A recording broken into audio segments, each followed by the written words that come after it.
আজ হলো জন্মাষ্টমী, গোপালের জন্মদিন।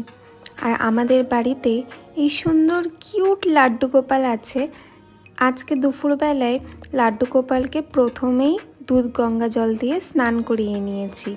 জন্মদিন বলে কথা, তাই বেনারস থেকে গোপালের জন্য যে নতুন জামাটা আনা হয়েছিল আর জুয়েলারিগুলো আনা হয়েছিল সেগুলো আজ পরিয়ে দেব।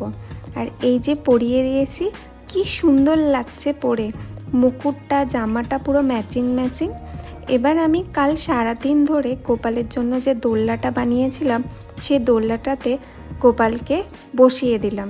দোলনাটা আমি অনেক ভেবে চিন্তে এটা ওটা অ্যাড করে বানিয়েছি। কেমন হয়েছে তোমরাই বলো। আমার একটু ভয় লাগছিল যে গোপালকে বসাতে পারবো কিনা, তো দেখছি খুব সুন্দর একদম সেট হয়ে গেছে গোপাল, কোনো সমস্যা হচ্ছে না। আবার কি সুন্দর দোলও দেওয়া যাচ্ছে। তো আমার মনে খুব শান্তি হয়েছে যে যেটা বানিয়েছি সেটাতে গোপাল বসতে পেরেছে।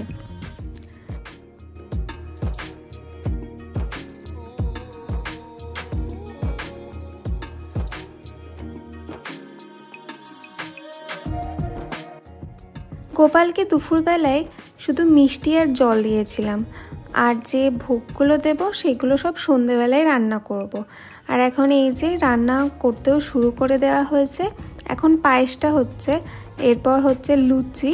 তো আজকে গোপালের ভোগে আছে হচ্ছে লুচি, পায়েস, মালপোয়া আর তালের বড়া, আর হচ্ছে গোপাল যেহেতু ছোট্ট লাড্ডু গোপাল তার জন্য চকলেট। জন্মাষ্টমীটা খুব ভালোভাবেই যেটুকু পারলাম আমরা সবাই মিলে পালন করলাম। তোমাদের জন্মাষ্টমী কেমন কাটলো অবশ্যই জানিও।